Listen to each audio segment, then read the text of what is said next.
Hello everyone out there. This is Kristen Brindley, publisher of DC Metro Real Producers, and I'm here with Bo and Kymber Menkiti and with Lashika and Anthony Mason, and they were on our cover of DC Metro Real Producers, our February couples issue, our power couple issue, and this group is very distinguished. Bo and Kymber, their KWCP did $2.4 billion in business this past year, and they own 1.5 million square feet of real estate in the general area here in the DMV. And their charity has given $1 million, or it's been donated $1 million to their charity at this point. And the team itself are a $100 million producing team, and they have collaborated together with the Masons, and they were extremely successful on their own right. And this collaboration and this move to grow together is the theme of what we want to talk about. And I want to hear a little bit about each person, how they came into real estate. I believe all four of you, it was like a part-time, at start. And Bo and Kymber, if we could start with you guys, and then Anthony, and then Lashika, and maybe explain what you're doing with your team with that now too, because I was amazed what I heard about what y'all are doing. So yeah, go ahead, Bo and Kymber. Like, how did this happen? Yeah, it's quite a story. I mean, this story of collaborating and growing has been a theme throughout our lives and throughout our business experience. So my background was in the corporate world. I worked in corporate strategy consulting, and then I got into the nonprofit world and was the chief operating officer of an organization called College Summit that worked with low-income high school students to apply to college. And I thought I had found my calling. I was making a difference. I was using my business skills. I had bought a home. I bought my first home in Columbia Heights. And back then there was a lot of vacant properties on my block. I was a block from the metro station, and it was just my house and the house next door. Mrs. Bex, who had lived there for many, many years, lived next door.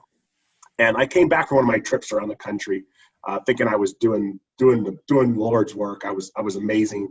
And I came home, and I used to help Mrs. Bex with her trash and her groceries because she didn't have any family. And she lived there for 65 years, and I bought the renovated house right next to her. And I came back from one of these trips around the country, and Mrs. Bex had passed away. And I found her in her house. Nobody had checked on her, so she'd been there for about 2 weeks. And it was a real wake-up call for me that I thought I was changing the world. I wasn't present in the neighborhood that I was in. And so my launch into real estate came from that. I woke up the next day and I looked around my community and I said, there's a number of vacant homes. What can I do to fix them up? And I was really dumb back then. I didn't know that getting a real estate license didn't teach you how to fix homes. So I went and I signed up for the real estate course and I got my real estate license, but I was still working part-time. And so when I first walked into a real estate office and said, I'd like to become a realtor, they told me, hey, we don't take part-time people. We don't have time for part-time people. Come back when you're serious. So, well, I run this company and I come back later. So I finally found a place, a little office that would take me. I couldn't even go to the main office. It's like the satellite office of another brand. And I started as a realtor. And I told Kymber that because I was becoming a realtor, I was going to have all this free time to spend with her. We were dating and getting very serious then. We weren't married yet. I said, it's going to make lots of time to meet her. So that's how I launched the business. Had some success part-time, was the rookie of the year part-time. I think there's a theme of that as you get on to the Masons. And then slowly looped Kymber in, but maybe Kymber can tell the story of how she came into the business and got started. Yeah, so Bo definitely, he actually got the office that was around the corner from my apartment at the time in Capitol Hill, under this promise that he was going to have all his extra free time as he started his real estate career. And sold me my first house. I had just graduated from grad school and I was one of his very first clients. As my family was like, this is interesting. Are you guys dating? He's selling you a house? What's going on here? So as the business really got started, I was continuing the nonprofit sector, which is where Bo and I met at College Summit, and I had continued on at working for the Archdiocese of Washington in the counseling team there. And so I really, same thing, like started part-time. I was just going to help. We had actually Bo just purchased the first condo project that the team was going to do in Brookland, 21-unit condo project. And so really we didn't have the sales team to do it. So I thought I'll get my license, I'll help out part-time and sort of be prepared to sell this condo on the nights and weekends. And pretty quickly that accelerated. And at the end of that school year, I made the transition to full-time and also was the rookie rookie of the year for G-Car, so that's definitely a theme of our group. But this idea that, you know, from that part-time world and just sort of what those habits were to get started and to really dig into the business. And that was in 2007, right? We think we're in a shift right now, but that really was the shift. I mean, I got my license and like the music stopped, right? And I didn't know any different, but I literally, I would get in and people are like, you just got licenses, or like, do you know what's going on? I mean, like, what's happening? And so in some ways that created the best habits, because I didn't have the height of the market where people were like writing offers on top of their car and running them to sellers, and you would drive people to open houses. We had a market where, you know, it was 100% buyer market. We had short sales, right? It was a different time, but it created really important habits. And I remember one last thing, when Kymber first got in the business, I remember saying to her, we're going to sell 100 homes. We're going to sell 100 homes. Back then we were doing like 50. So we're going to sell 100 homes. And it's like a couple of years. And she's like, that's crazy. You can't sell 100 homes. And then like a year and a half after she was in the business, we passed 100 homes. You got to. I passed 100 homes. She passed 100 homes and I just watched. Okay.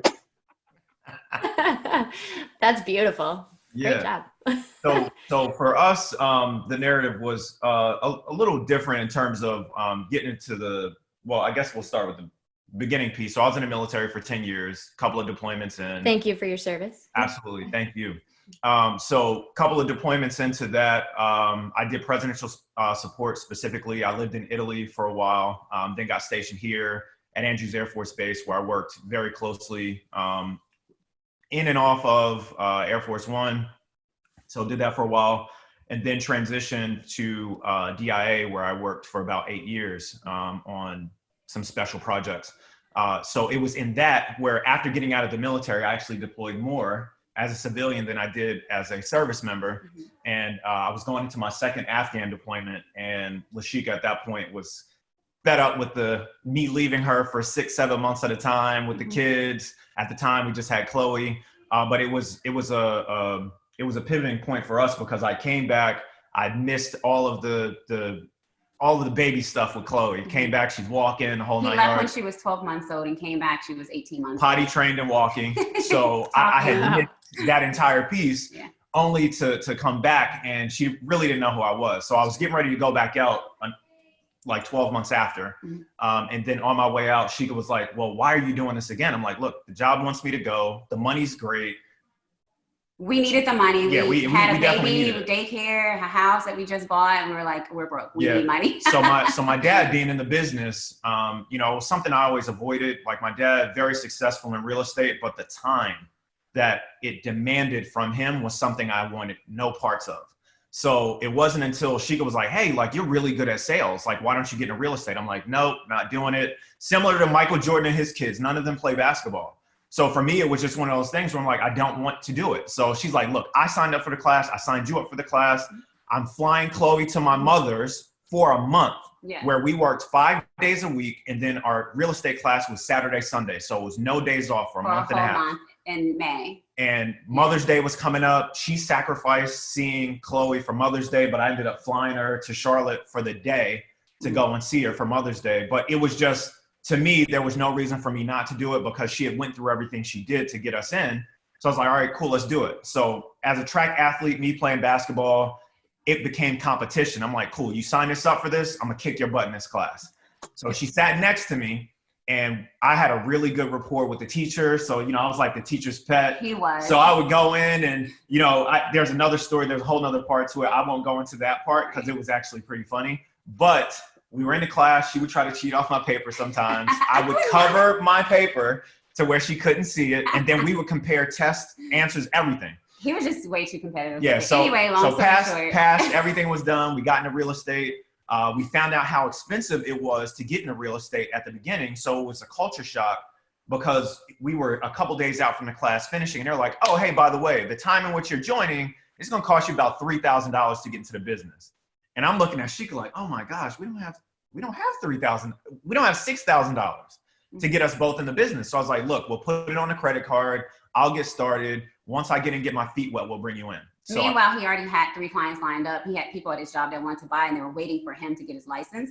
So he already had 3 clients lined up before he even got his license. Yeah. So yeah, long story short, basically we got our license. He got into the business first. He was in the business, rookie of the year, his first year. So we didn't have, our local association of realtors didn't have rookie of the year at the time. They had it and it went away. So I was recognized as the rookie of the year for the region for Keller Williams International instead. So that was just kind of the story behind that. Didn't know anything about it. Got invited to Orlando, went and was rookie of the year. So it was pretty cool. Yeah, pretty cool. And that was all while working a full-time job. So his clients did not know he had a full-time job unless they were clients at his job. But for the most part, he made sure that he would have his calls go to his desk. So he would answer his calls at his desk, different things like that, put things on his calendar. We worked and lived by a calendar. I was basically his showing assistant or his admin until I actually got into the business, which was a year after Anthony. Yeah. So story, my story is see how she takes over? She told my story for me. I'm sorry. It works so well together. I see the play back and forth. It's great. Yeah, Go ahead, Lashika. Tell us. Okay. Yeah. So my background is accounting, which works very well for me and Anthony when we started as a team. So, I just basically looked at costs or what we could get a return on investment on with anything. If we put in money for any advertisements, I want to see how much money we got back. I want at least that amount back. Just a short little piece of that with her accounting piece. The reason why I was I wanted her in the business sooner than later, because I had to justify every expense in the business that she didn't understand. She's like, well, what is this? What are these leads you're paying for? I'm like, babe, I have to do this to get more business. So the only way to get her in is just so right. What is this?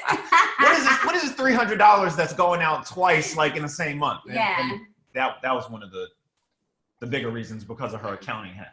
Yeah. So, graduated from UNC Charlotte with an accounting degree and worked as a bookkeeper and then went on to federal government and I worked for the Department of State. And there I was a budget analyst. So I ran a lot of projects, $30 billion projects for the government and just made sure they stayed on track and did their budgets. So for me, my passion is numbers. Nothing else makes sense to me but numbers and numbers don't lie. So with that, basically going into this full-time as well, my out was me getting pregnant with our second kid, my out for my full-time job. So our second kid, 2015, I said, I don't want to go back to work. So I'm going to take a year off. I took a year off of work, leave without pay, worked the business. We worked it together and we doubled our numbers, our income and everything. So we were like, you know what, we can do this. We're close to, $1 million GCI, just the two of us and a transaction coordinator. We can do this, And I think the biggest part with that too. Yes, you can. Yeah.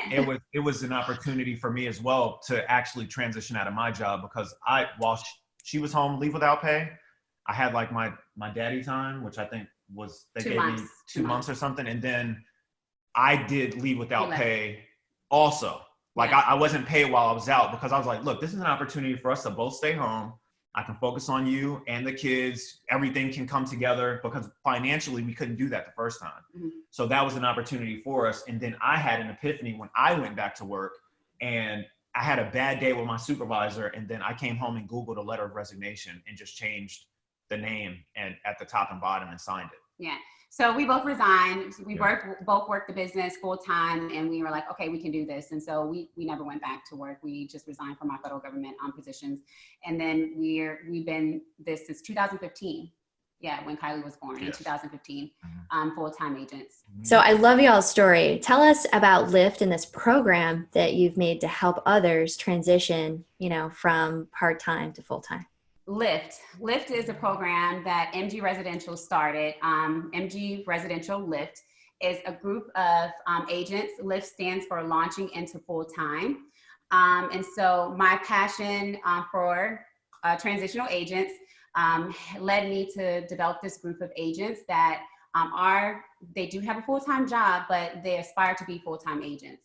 And so, Bo, Kymber, Anthony, myself, we're all transitional agents. So Bo and Kymber and Anthony were like, hey, we love the idea. She could run with it. And so I did.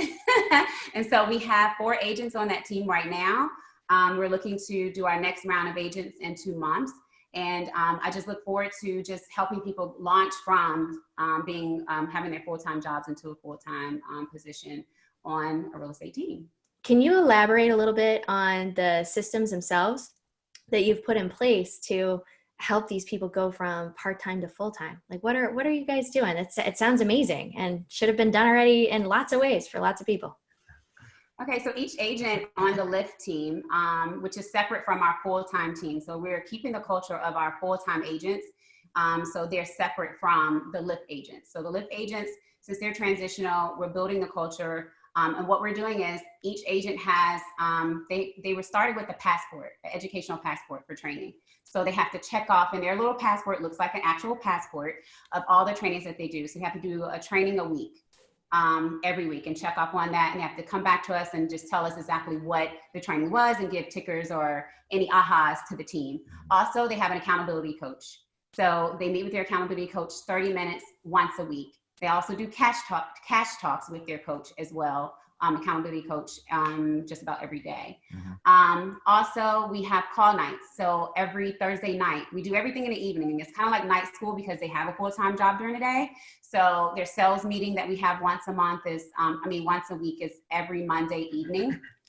And then we have a call night every Thursday night, to where we sit and we lead gen together and we make calls together to lead gen. So they have just the blueprint in order for them to launch from being transitional agents into being a full-time agent. Yeah, I think the importance of it, and really with them being separated and what she's talking about in terms of culture, is because we don't want to insert someone into the full-time team that doesn't have all of the practices required to be successful on the larger side. So we're giving them all the fundamentals. We're teaching them, just like if you ever heard about the NBA coach who taught them how to put their socks on first, that's what we're starting with. We're having them put their socks on, and once you know how to put the socks on, then we can put the ball in the net.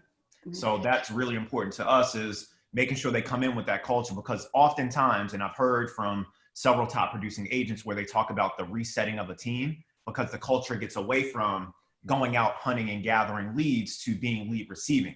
So if we teach them how to fish, they'll be able to do it for a lifetime. They'll always contribute to the success of the team. So that's why we feel as though the importance of everything is all the fundamentals. And then from there, once we unleash them, it's going to be nothing but success. So which is the training and the call nights and all the different things that we're implementing. Yeah, they have a certain amount of contacts they have to do by the end of the week. So all of those things that we've put in place is really just setting them up for when they want to hit the switch and say, we're full-time. And the Lyft agents are also part of the Miracle Morning. Yes. Well, and you've given people a space with the right mindset and met people where they're at to help them get where they want to be. And I think that's fantastic. So I'm excited for your people in your Lyft program and the people to come. So this is an amazing group. Can you all define success for me? It's interesting. We've had a lot of conversations about what is success. Like, why are you doing this? What are you trying to do? And I think in many ways to define success, you have to define what matters to you, or what your purpose is, right? Where you're trying to go, what you're trying to achieve. And I think a theme that ties, all of us together, and the two of us as couples, as two different couples together, is a bit of passion for letting talent shine. You heard it in the Lyft program. You heard it in the growth. This idea that there's latent capacity in people, in careers, and in communities, and in physical buildings, that if you can tap into it and you can let it out, it can serve the world in an amazing way.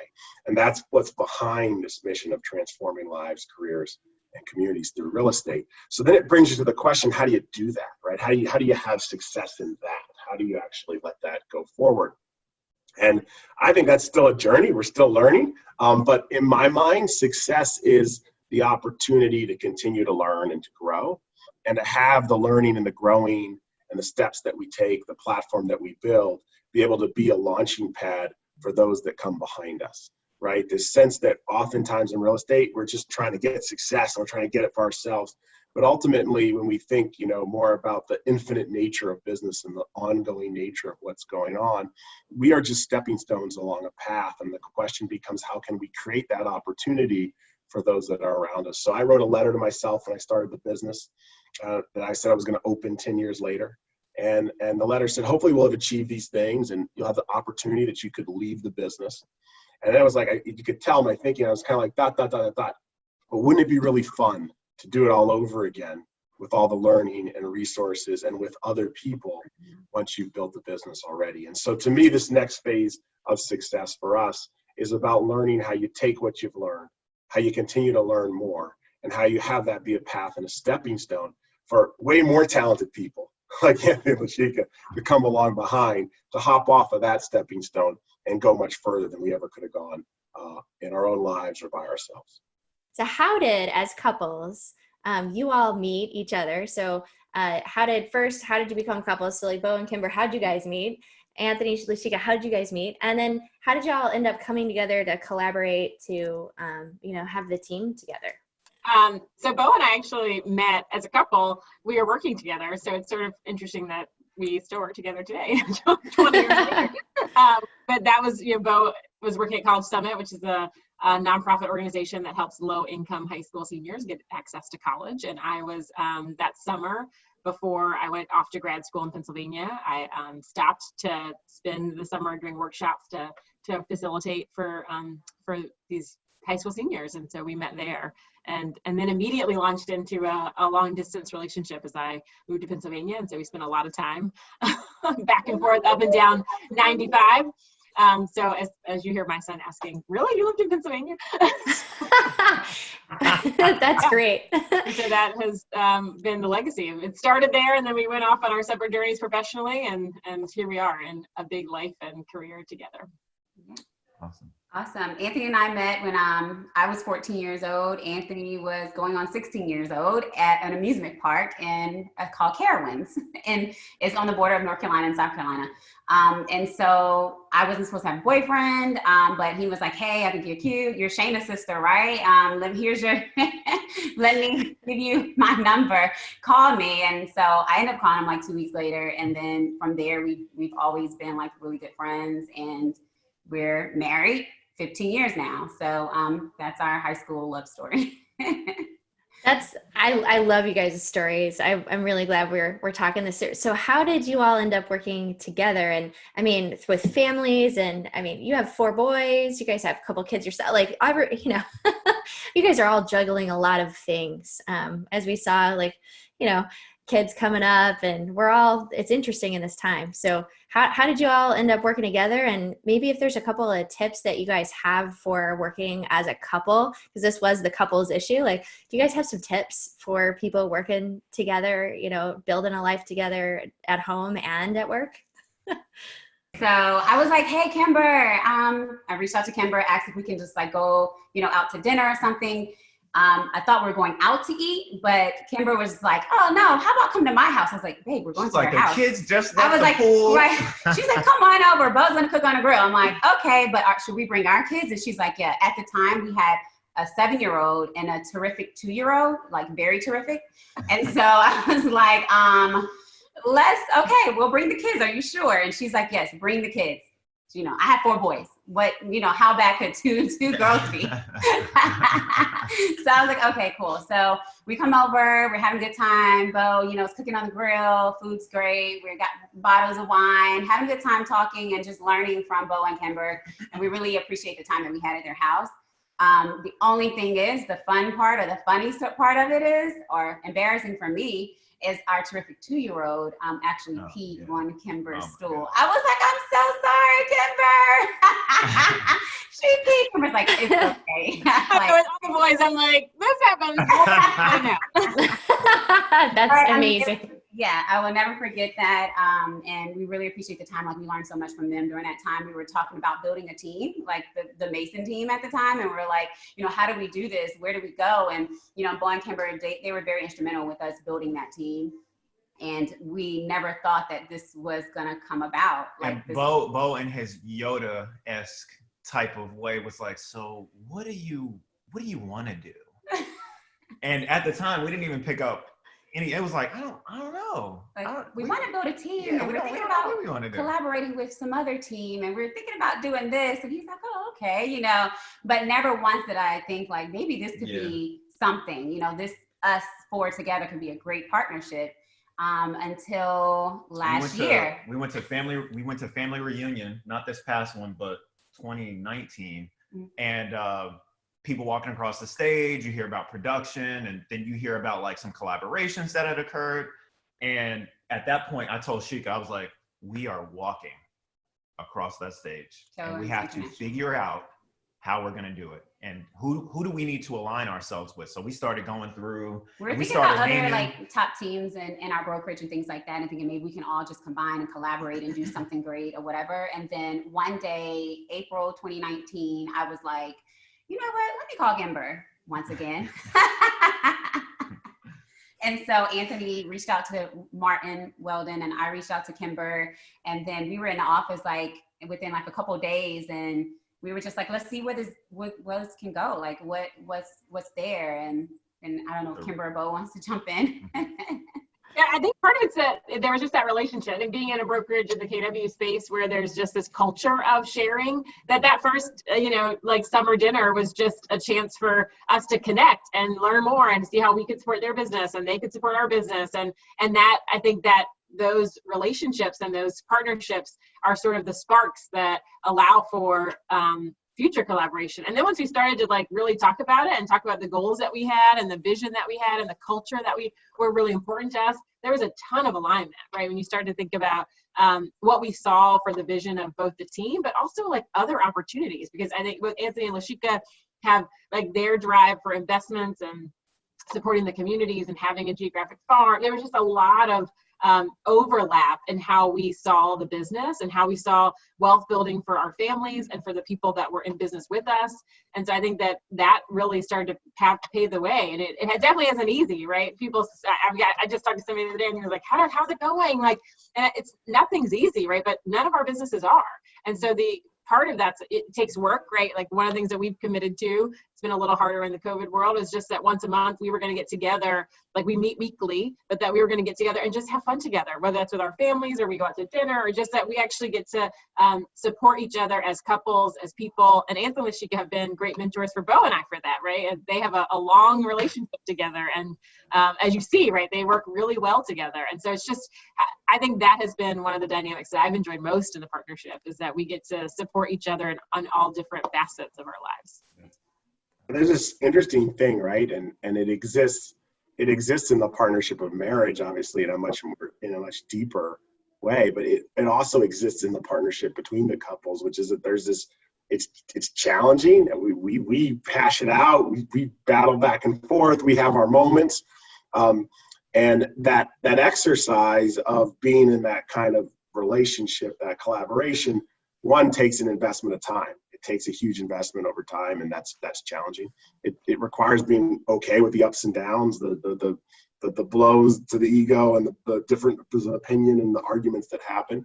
But ultimately, it's so much richer and it's so much fuller if you're able to go down that road, not just from what you can accomplish. It's very clear that you're going to have to be willing to take some challenges to get there. Once you get to that place of collaboration, you can accomplish so much more in business, but also life can just be a lot more fun. And I think that's true. We've learned so much from Anthony and Lashika, not just about business, but about being a couple. In many ways, they're mentors to us in how to be a couple in the way they work together. And they have an amazing, Kymber and I are both big personalities and big egos, and that often clashes for us. They're the same, but they have a much more, this beautiful, delicate dance they do of how, Sheikah lets Anthony be the star, and then she kind of slowly reminds him that she's actually in charge. And they have this whole thing they do that is just, it's phenomenal. And me and Kymber's looks more like we bump up against each other, and theirs looks like this nice little dance that happens every time. So it's nothing to see. Very well said. Well That's said. Funny. And along those lines, it's the same thing. I mean, we lean on them heavily in the same space on things that are unknown to us, getting into the investment space. And then really, I think another important piece about it, and this is for anybody out there that's, couples that are looking to get together, you really want to kind of look at how that relationship looks and the longevity of it, because that is kind of the beginning of, if you can stick it out in a relationship with your spouse, as we enter into this business together, there are no ups and downs that would allow for you to separate. You're going to go into them and you're going to battle through it to continue to move things forward because there's a greater vision. It's the same thing with the relationship. So I think that foundational piece is super important, when you're looking at going into something and collaborating. Mm-hmm.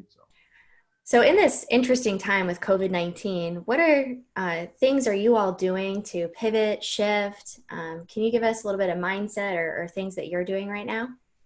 Yeah, so I think when you look across the industry, right, or just in how people respond to crisis, there's sort of the fight, flight, freeze response. And we're seeing, literally 70% of the industry are just frozen. So it's like the agents got out of the business, like they're actually not selling. And so this becomes an interesting time where you can really dig in for those that are, where you just expand your market share. You're actually able to double down, to actually continue to invest in the activities that drive and grow the business. And I think Anthony and Lashika leading the team are demonstrating that with that really focus. I'll let them share some examples of how that's showing up and how in a time when some people are just pausing and see it as a 8-week vacation, you can double down and actually grow the business. That's beautiful. Can you tell us like a habit maybe or something that you've done with the team immediately to help cope with this? I think the biggest thing is like when everything had first hit, like and everyone had to pivot and really just get creative about protecting the mind space. I think that's what this has all been about, is just really ensuring that from a mental perspective that everyone is tough on the team. So for me, the way that I saw that as, an opportunity to really dig in with the team was to start the Miracle Mornings.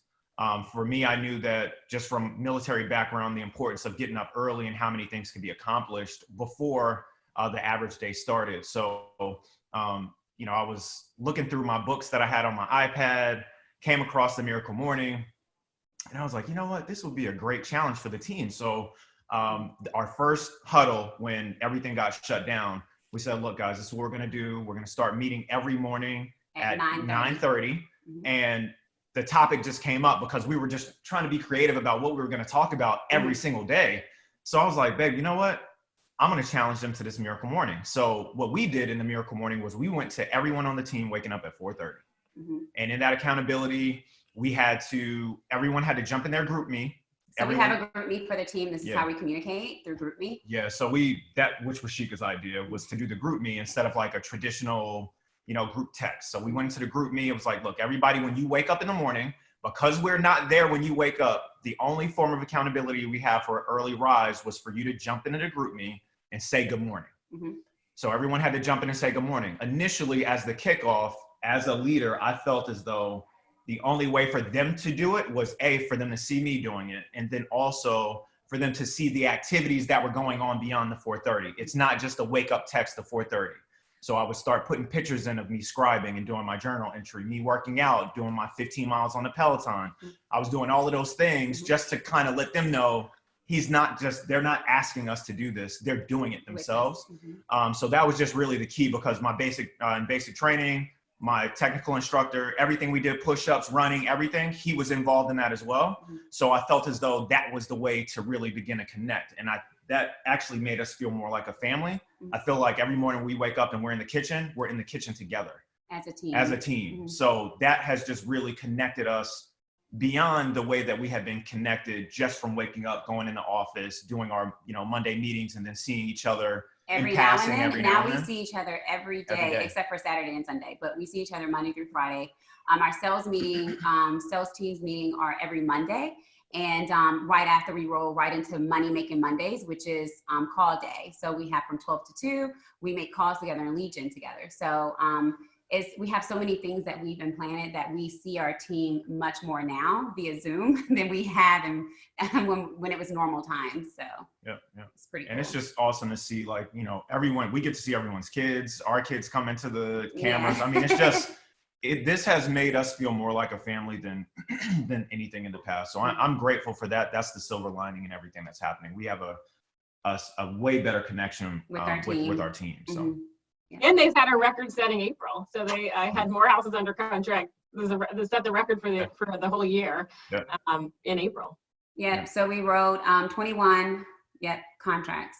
Yeah, we wrote 21. We'll close 24 because we had some slip, but really what we challenged the team to was a contract a day. Mm-hmm. So we had been implementing and telling them the whole time, look, if we can get one contract a day, That'll give us 30 for the month. So we every day plant that seed when we see them in the morning.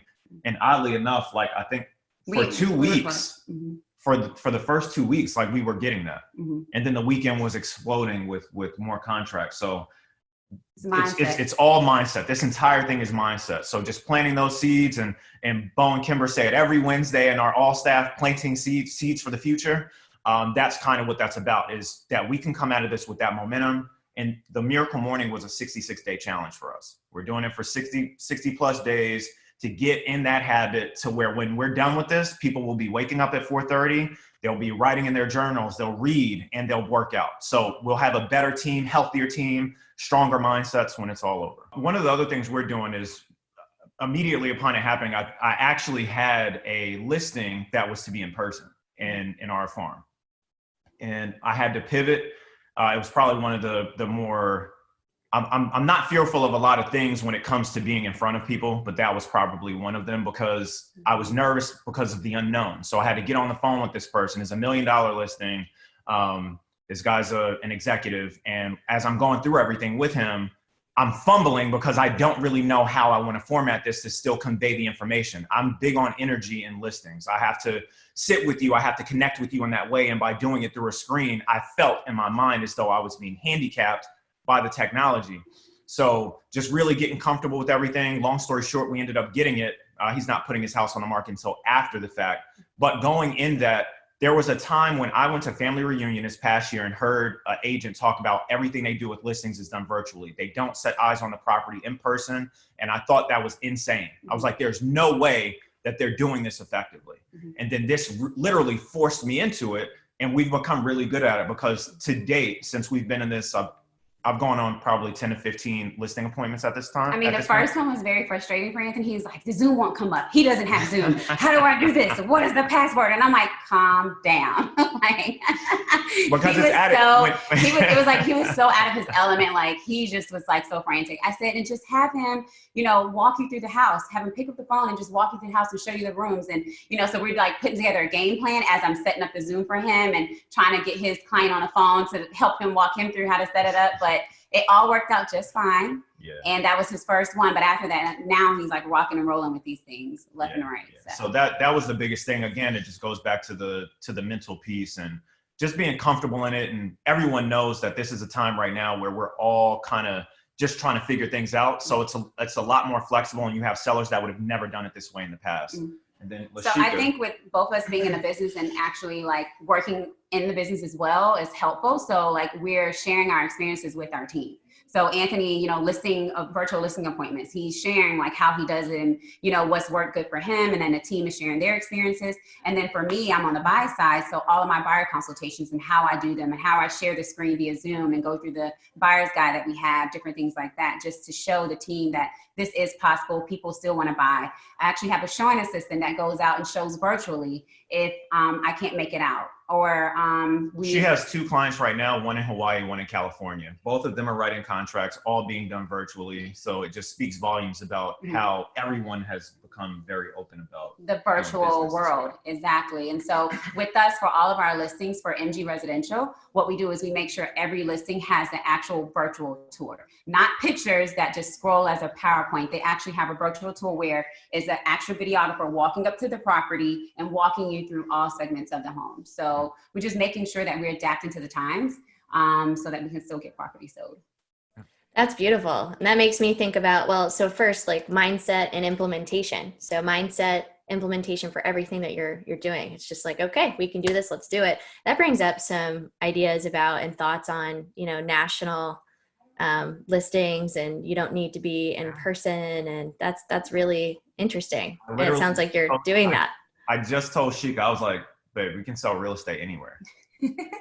I mean, that was a thing before, but right now, literally, it's possible based on exactly what's been happening. It's insane. Well, that begs the question of the last 15 years and what's the next 15 years look like? And are you adapting very quickly? And what market share will you take of that? Like, that's really fantastic. I can see the path for you all.